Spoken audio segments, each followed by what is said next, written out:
Singer Sonu Singh लोग बीच में बहुत मार्मिक गीत लेके आइल बने। देखिए हमने गांव समाज में अक्सर देखे के मिलेला लोग 4 अंगुर जमीन खातिर लड़ जाला आ लड़ला के बाद ओकर परिणाम बड़ी बुरा होला।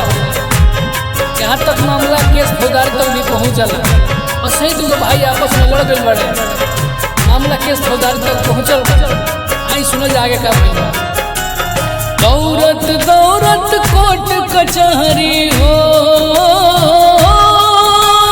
दौरत दौरत कोर्ट कचहरी पाँव के चप्पल खिया गए। 4 अंगुर जमीन खाती 4 कट्ठा बिका गई।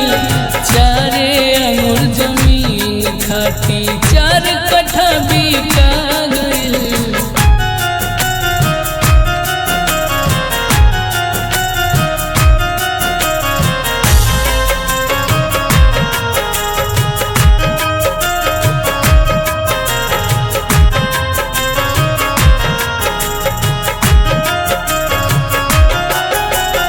बेटी के शादी रुकल, बेटा के रुकल पढ़ाई। बेटन के झगड़ा देखी के स्वर्ग से धरली माई।